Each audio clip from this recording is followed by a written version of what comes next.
Hormones అంటే ఏంటి? The way we understood glucose ఎక్కడి నుంచి వస్తుంది, the way we understood microbial ఇంబ్యాలెన్స్లో మైక్రోబ్స్ ఏ మైక్రోబ్స్ గురించి మాట్లాడుతున్నామో అలాగే హార్మోన్ ఇంబ్యాలెన్స్ అంటే ఏంటి, ఈ హార్మోన్స్ అంటే అని ఫస్ట్ అర్థం చేసుకోవాలి. సో మన దేహంలో సూపర్వైజర్స్ని హార్మోన్స్ అని పిలిచచ్చు. ఓకే, సో సూపర్వైజర్ పని ఏంటి? డైరెక్ట్గా సూపర్వైజర్ వెళ్ళి పని చేయరు, బట్ కింద వాళ్ళందరూ సరిగ్గా పని చేస్తున్నారా లేదా, పనులు జరుగుతున్నాయా లేదా అని చూసుకునేది supervisor.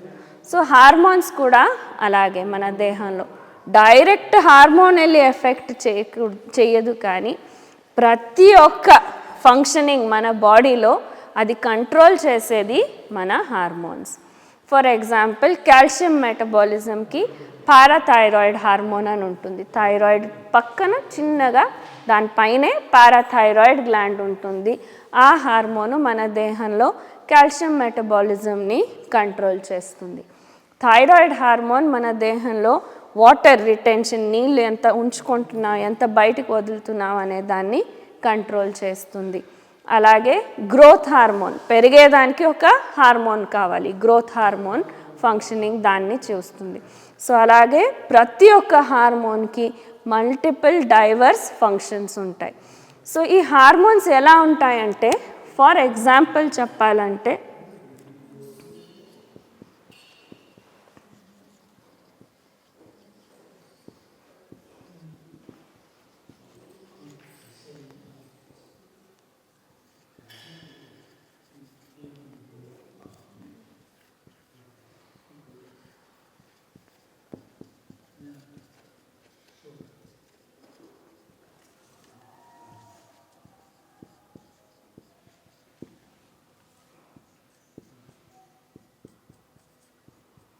So just as an example చూపిస్తున్నాను, not necessary for you to remember all this, but hypothalamus అనేది ఒక గ్లాండ్ బ్రెయిన్ లోపల ఉంటుంది. ఇది హార్మోన్స్ని సెక్రీట్ చేస్తుంది. దాంట్లో ఒక హార్మోను గొనాడోట్రోపిన్ రిలీజింగ్ హార్మోన్ అంటారు. అది వెళ్ళి మన పిట్యూటరీ గ్లాండ్ పైన యాక్ట్ చేస్తుంది. అది కూడా ఇంకో ఎండోక్రైన్ గ్లాండ్ హార్మోన్ సెక్రీట్ చేసేది, అది కూడా బ్రెయిన్ లోపల ఉంటుంది.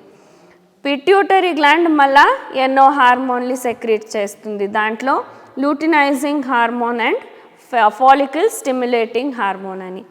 ఈ ఎఫ్ఎస్హెచ్ ఏం చేస్తుంది, వెళ్ళి ఓవరీస్లో ఎగ్ డెవలప్మెంట్కి పనిచేస్తుంది.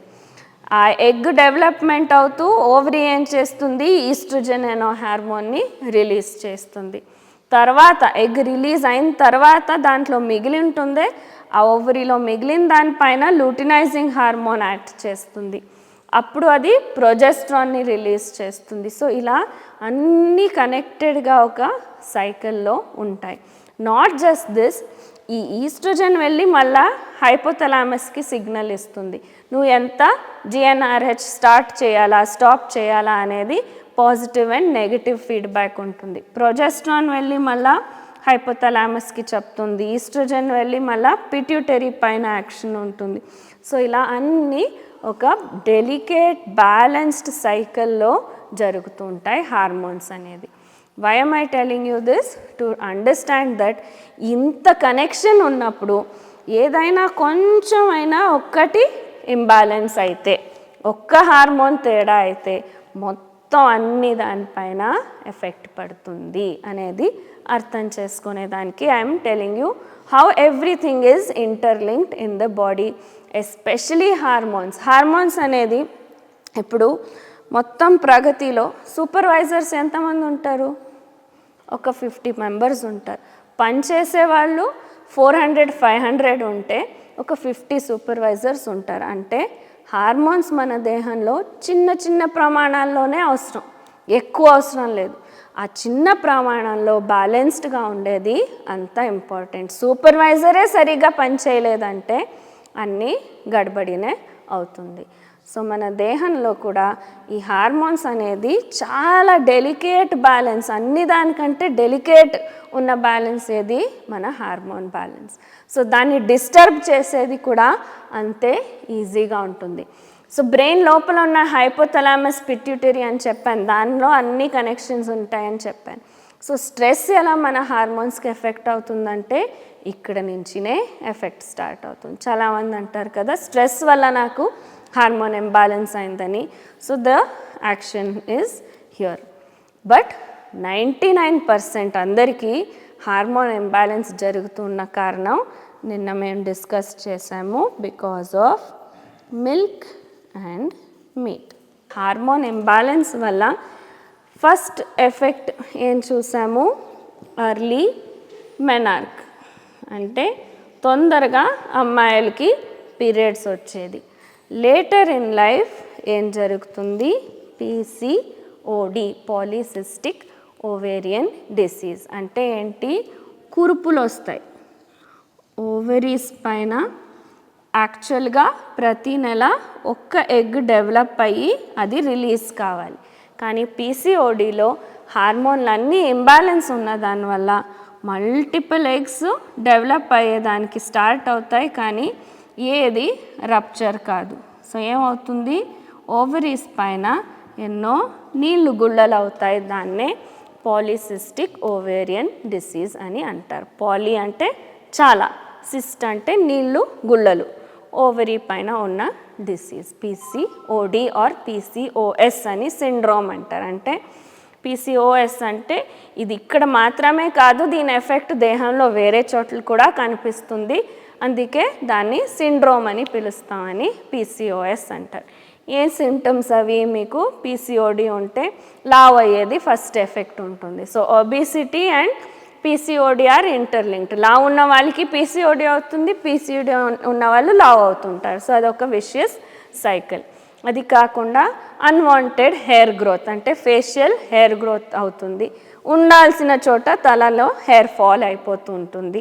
స్కిన్ బ్లాక్నింగ్ అవుతుంది, ఈ స్థలాల్లో నెక్ దగ్గర చర్మము నల్లగా అవుతుంది, థిక్గా అవుతూ వస్తుంది. So lot of side effects of PCOD along with mood swings ఉంటాయి. అంటే ఒక్కసారి ఒక్కలాగా ఉన్నట్టు ఉండరు, సేమ్ థింగ్ చిన్న చిన్న ఇరిటేషన్స్కి ఎంతో ఎక్స్ట్రా ఎగ్జాజరేటెడ్ రెస్పాన్స్ వచ్చేలాగా కూడా కావచ్చు. So later in life PCOD అయితే నెక్స్ట్ ఏమవుతుంది, ఆడవాళ్ళలో మెనోపాజ్లో కూడా ప్రాబ్లం అవుతుంది. సో గర్భకోశంలో గడ్డలు పెరిగేది, బ్రెస్ట్లో ఫైబ్రాయిడ్స్ వచ్చేది, ఓవర్ బ్లీడింగ్ అయ్యి యూట్రస్ తీయాల్సిన పరిస్థితి వచ్చేది. Menopause as such is a delicate time, ఎక్కడ హార్మోన్లు సహజంగానే బ్యాలెన్స్ తప్పుతూ ఉంటుంది. దాంతో మేము చేసే ఇంబ్యాలెన్స్తో కలిసి మెనోపాజ్ అనేది చాలా ఇబ్బంది వచ్చే టైం అయిపోయింది. చాలామంది ఆడవాళ్ళు అనుకుంటారు మెనోపాజ్, ఇప్పుడు మెనార్క్ ఎలా అర్లీగా వస్తుందో మెనోపాజ్ కూడా తొందరగా వస్తుంది. ముందు 50+ పీరియడ్స్ ఆగేటివి ఇప్పుడు 40+ ఆగిపోతుంది. మంచిది కదా, ఎందుకు ప్రతి నెల ఈ బాధలని అనుకుంటాం, కానీ మనకు ఈ హార్మోన్స్ వల్ల కరెక్ట్ బ్యాలెన్స్ ఉండేదానివల్ల ముందు మాకు ప్రొటెక్షన్ ఉంటునింది దేని నుంచి, హార్ట్ డిసీజ్ నుంచి. If you compare statistics, men and women up to 60+ వరకు, 60 కింద వరకు ఉమెన్కి హార్ట్ డిసీజ్ ముందు వస్తుండలేదు. ఎందుకంటే ఈ ఈస్ట్రోజన్ హార్మోన్ మనకి బాడీలో, ఆ హార్మోన్ వల్ల కొలెస్ట్రాల్ తగ్గించే శక్తి ఉంది దానికి. సో హార్ట్ అటాక్ తక్కువ వస్తుంది. కానీ ఇప్పుడు బై 40 ఇట్సెల్ఫ్ మెనోపాజ్ అయిపోతే మనకు హార్ట్ అటాక్ రేట్స్ సేమ్ అయిపోతూ వస్తుంది women and men. So your heart health is becoming worse because of early menopause. Also the bone strength. Menopause అయిన తర్వాత ఆడవాళ్ళకి బోన్ నుంచి కాల్షియం అబ్జార్ప్షన్ అయిపోతుంది, అంటే కాల్షియం తగ్గిపోతూ వస్తుంది, బోన్ డెన్సిటీ, బోన్ స్ట్రెంగ్త్ తగ్గుతూ వస్తుంది. సో తొందరగా మెనోపాజ్ అయిందంటే మోకాల నొప్పులు, ఫ్రాక్చర్ అయ్యేది ఈజీగా అవుతుంది, చిన్న దెబ్బకే ఫ్రాక్చర్ అయిపోతుంది. So bone density and bone health is also reducing because of తొందరగా menopause అయ్యేదానివల్ల.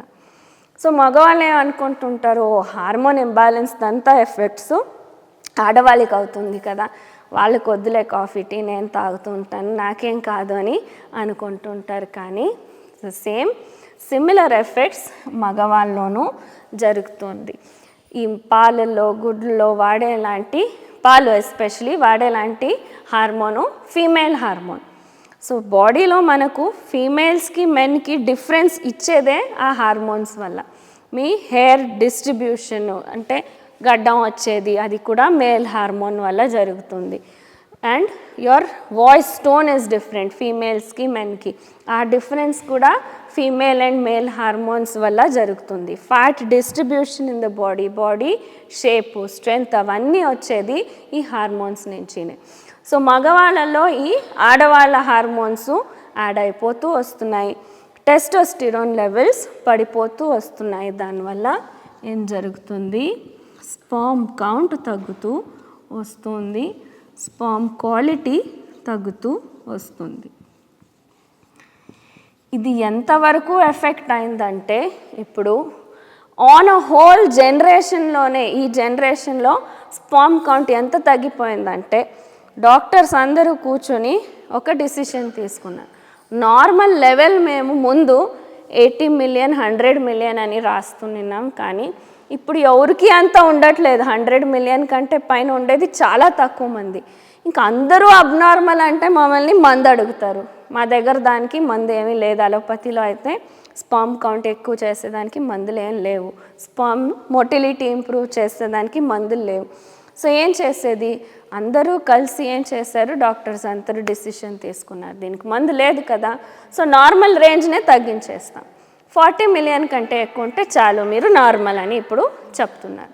You just compare 10 years back report and ఇప్పుడు రిపోర్ట్, పక్కన నార్మల్ రేంజ్ రాసి ఉంటారే, దేనికైతే మందు ఉందో వాళ్ళ దగ్గర దాన్ని ఆపోజిట్గా మారుస్తూ ఉంటారు. ఫర్ ఎగ్జాంపుల్ థైరాయిడ్, ముందు 10 TSH ఉంటే మీకు అంతకంటే ఎక్కువ ఉంటే థైరాయిడ్ ఉందని అనేవాళ్ళు. బట్ థైరాయిడ్కి వాళ్ళ దగ్గర మందు రెడీగా ఉంది, దాన్ని ఎక్కువగా అమ్ముకోవాలి, ఎక్కువ మందికి ఇవ్వాలి. సో నిదానంగా 10 నుంచి 8 అయింది, 8 నుంచి 6 అయింది, ఇప్పుడు ఇండియాలో ఇంకా 6 ఉంది. యూఎస్కి వెళ్తే 3.5 అని రాస్తారు, అంటే 3.8 ఉన్నా మీకు రోజు గోళీలు తీసుకోండి అని ఇచ్చేస్తారు. బట్ దేనికైతే మందులు లేవో దాన్ని ఆపోజిట్ చేశారు. One example is sperm count. So it is said that మీ తాతకు స్పర్మ్ కౌంట్ ఎంత ఉండిందో దాంట్లో సగం అయిపోయింది ఇప్పుడు, అంటే just in 2 generations it has become half.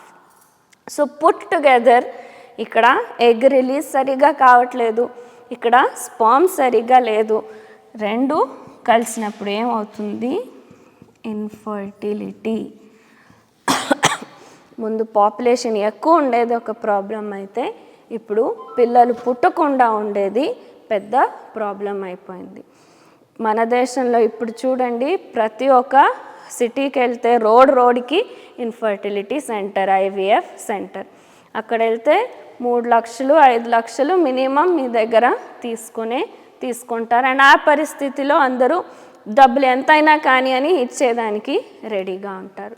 So అలా సర్కస్ చేసి ఇవన్నీ చేసి ఆర్టిఫిషియల్గా పిల్లలు పుట్టినప్పుడు ఆ పిల్లల ఆరోగ్యం ఎలా ఉంటుంది, పెద్ద question mark. So having healthy children with all these problems is a difficulty, and again the cycle continues. Okay, so first ఎక్కడ స్టార్ట్ అవుతుంది ఈ హార్మోన్ ఇంబ్యాలెన్స్, ఎప్పుడైతే తల్లి పాలు పిల్లలకి ఇవ్వకుండా ఈ పౌడర్ ఫార్ములా మిల్క్ ఇస్తున్నామో అక్కడే స్టార్ట్ అయింది హార్మోన్ ఇంబ్యాలెన్స్. ఫార్ములా పాలంటే ఏంటో మంచిది అనుకొని మేము ఎంతెంతో డబ్బులు పెట్టి తెచ్చి ఇస్తున్నాం, కానీ అది కూడా ఈ పాలే, హార్మోన్ ఉన్న పాలే, యాంటీబయోటిక్ ఉన్న పాలనే పౌడర్ చేసి డ్రై చేసి దానికి కొన్ని న్యూట్రియంట్స్ యాడ్ చేసి డబ్బా చేసి ఇస్తారు. దాన్నేమో మంచిది అనుకొని నీళ్ళలో కలిపి పిల్లలకి తాపిస్తుంటారు. అక్కడే స్టార్ట్ అయింది హార్మోన్ ఇంబ్యాలెన్స్. ఆ వయసు నుంచినే ఈ హార్మోన్స్ దేహంలో ఇంట్రడ్యూస్ అయితే ఆబ్వియస్లీ ఇవన్నీ ఎఫెక్ట్స్ అవుతూ వస్తాయి. ఓకే, సో మనకి ఇంకా ఇన్ఫర్టిలిటీ ప్రాబ్లం అంతగా ఇండియాలో తెలియట్లేదు, అంటే ఎవరికి ఉందో వాళ్ళకి మాత్రమే అనిపిస్తుంది. As a society we are not still feeling the effect of infertility. కానీ మీరు జర్మనీ అలాంటి దేశానికి వెళ్తే most of their population is 60+, అంటే 60 కంటే ఎక్కువ ఉన్న వయసు వాళ్ళే ఎక్కువ మంది ఉన్నారు. యంగ్ వర్కింగ్ జనరేషన్ పాపులేషనే లేదు అక్కడ. అందుకే జర్మనీ ఏం చేసింది, తన దేశంలో ఎడ్యుకేషన్ ఫ్రీ అని డోర్స్ ఓపెన్ చేసేసింది. ఏ దేశం నుంచి అయినా మీరు మా దేశంలో వచ్చి చదువుతారంటే మేము మీకు ఫ్రీగా ఎడ్యుకేషన్ ఇస్తామని. They are only hoping that younger generation చదివేదానికి అక్కడ వస్తే అక్కడే సెటిల్ అయ్యి వాళ్ళకు ఒక యంగర్ జనరేషన్ వర్కింగ్ పాపులేషన్ దొరుకుతుందని. 60+ వాళ్ళు ఏం పనులు అంతగా చేయరు, యంగర్ జనరేషన్ వాళ్ళకి లేదు, దేశం ఎలా నడుస్తుంది, కష్టమవుతుంది. సో ఆ ఎఫెక్ట్ అంతవరకు అక్కడ ఆల్రెడీ కనిపిస్తుంది. మన దేశం పాపులేషన్ ఎంత ఉందంటే ఆ ఎఫెక్ట్ మనకు తెలిసేదానికి ఇంకో 20 సంవత్సరాలు పడుతుందంట. అంతవరకు ఎవరెవరి ఇంట్లో ఆ ప్రాబ్లం జరుగుతుందో వాళ్ళే దాన్ని అనుభవిస్తున్నారు. పాపులేషన్ యాజ్ సచ్ పబ్లిక్లో అది తెలియకుండా ఉంది. So this is how much the hormone imbalance is affecting us. Right from చిన్న పిల్లల నుంచి స్టార్ట్ అయితే ఇంతవరకు మెనోపాజల్ ఏజ్ వరకు ఇది ఎన్నో రకాలైన ఇబ్బందుల్ని పెడుతుంది. Thyroid is also one of the hormone imbalance. అది ప్రతి ఒక్కరికి కామన్ అయిపోయింది. థైరాయిడ్ గోళీ తీసుకునేది, అలాగే ఏం ప్రాబ్లం లేదనుకొని వెళ్తుండేది. ఓకే, సో ప్రాబ్లం అర్థమైంది. సొల్యూషన్ ఏంటి? ఫస్ట్ థింగ్, ఈ హార్మోన్ ఇంబ్యాలెన్స్ని చేస్తున్న పదార్థాలని ఆపేది. As the same in glucose imbalance and microbial imbalance. పాలు, గుడ్లు, మాంసము ఆపాలి. నెక్స్ట్ థింగ్ ఏంటి? మన సిరిధాన్యాల్లో సామలు హార్మోన్ ఇంబ్యాలెన్స్ని కరెక్ట్ చేసేదానికి సహాయం చేస్తుంది. అలాగే నేను కషాయాలు కూడా చెప్పాను, అది కూడా మీకు హార్మోన్ ఇంబ్యాలెన్స్ కరెక్ట్ చేసేదానికి హెల్ప్ చేస్తుంది. దాంతోపాటు వాకింగ్, ఎస్పెషలీ PCOD ఉంటే, ఎస్పెషలీ లో స్పర్మ్ కౌంట్ ఉంటే walking is a compulsory thing which you have to do. ఏంటి, ఇప్పుడు మనకు బయట కురుపు వచ్చిందంటే ఏం చేస్తాము, వేడి కాపుతాం ఆ కురుపు పగిలేదానికి, తొందరగా నొప్పి తగ్గేదానికి. సేమ్ థింగ్ మీ ఓవరీస్ పైన ఉన్న కురుపుల్ని తీయాలంటే బాడీలో ఇంటర్నల్ హీట్ జనరేట్ చేయాలి. సో అది మీరు రెగ్యులర్గా ఎక్సర్సైజ్ చేసినప్పుడు, వాకింగ్ చేసినప్పుడు జరుగుతుంది.